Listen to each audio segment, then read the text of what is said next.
안녕하세요. 하자 좀 제발 내지 말자. 그만하자 장건입니다. 오늘은 지난 시간에 이어서 리모델링 공사 시에 반드시 알아두어야 할 내용을 설명드리고자 합니다. 저는 제가 직접 지은 건물이나 리모델링한 건물을 사무실로 사용합니다. 삼청동과 한남동 사무실이 그렇죠.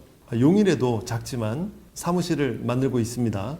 아무래도 제가 공사 현장을 자주 다녀서 의뢰인과의 미팅은 이곳 삼청동과 용인 사무실에서 돌아가면서 해야 할 것 같습니다. 철근 콘크리트 구조가 많죠. 이곳 삼청동 본사도 철근 콘크리트 구조입니다. 철근 콘크리트 구조를 설명을 하면 우선 이런 표현을 써요. 내구성이 있다. 내구는 오래가는 거죠. 내화성이 있다. 화재에 안전하다는 것이고, 내풍성이 있다. 바람에 안전하다는 것이고, 내진성이 있다. 지진에 안 무너진다는 것이죠. 지진의 경우는 수직으로 오고 수평으로도 옵니다. 수직으로 와서 싱크홀처럼 완전히 내려앉지만 않는다면 수평으로 오는 지진은 잘 견디는 것입니다. 그래서 아파트를 철근 콘크리트 구조로 사용하는 것입니다. 그런데 다 좋은 것은 아니고 단점도 분명 존재합니다. 우선 자체 중량이 무겁습니다. 세제곱미터당 무게가 약 2.4톤 정도 나갑니다. 무게의 기준은 물이죠. 세제곱미터에 물을 부으면 약 1톤 정도가 나가는데 여기에 철근과 콘크리트를 부어 보니까 2.4톤이 나간다는 겁니다.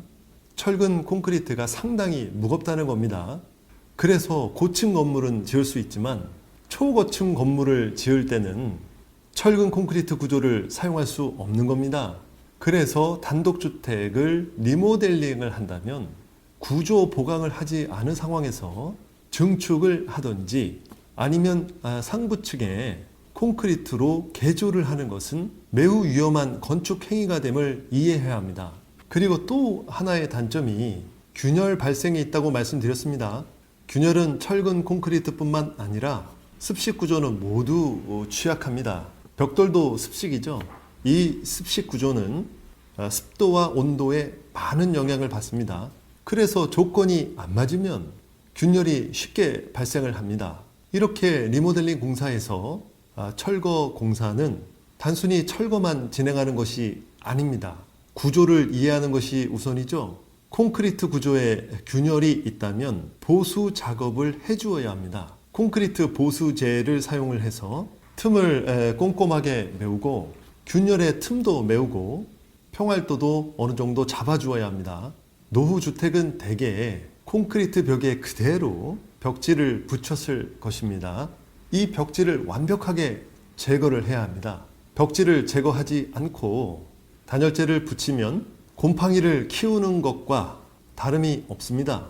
철거공사에는 벽지와 이물질을 완벽하게 제거하는 것이 포함됩니다. 벽지가 잘 안 떨어지면 스팀 다림이나 스팀 청소기를 이용하면 쉽게 제거할 수 있습니다. 또한 철거 공사는 곰팡이를 제거하는 것도 포함이 됩니다.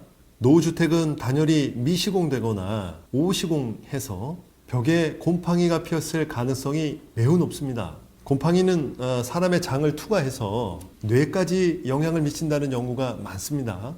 그만큼 유해하기 때문에 반드시 제거해야 하는 것입니다. 곰팡이 제거는 락스를 물에 희석을 해서 스프레이 통에 넣어서 분사하면서 닦아내면 됩니다. 정리하면 철거를 한 뒤에 균열이 발생한 콘크리트를 보수하고 벽지와 이물질을 제거하고 곰팡이를 제거해야만 철거 공사가 완료되는 것입니다. 이렇게 되면 비로소 단열재를 붙일 수 있습니다. 건축에서는 부재라고 지칭을 하는데 부재는 부분적으로 사용한다고 해서 부재예요. 이 부재인 단열재는 건물 외부에 붙여서 시공하는 것이 최선입니다. 네, 외부 단열이요. 그런데 불가능한 주택도 있습니다. 아파트가 대표적이죠. 단독주택도 부득이 내부 단열로 시공해야 할 경우도 있습니다. 단열재를 왜 붙여야 하나요? 결로 때문이죠. 차가운 공기와 더운 공기가 만나면서 결로가 생기고 그대로 방치하면 곰팡이가 생기기 때문이죠. 물론 춥기도 하고요. 그럼 어떤 단열재를 시공해야 하는가? 단열재는 투습이 불가능한, 그러니까 습기의 영향을 받지 않는 단열재를 사용하는 것이 가장 좋습니다. 압출법 단열재죠.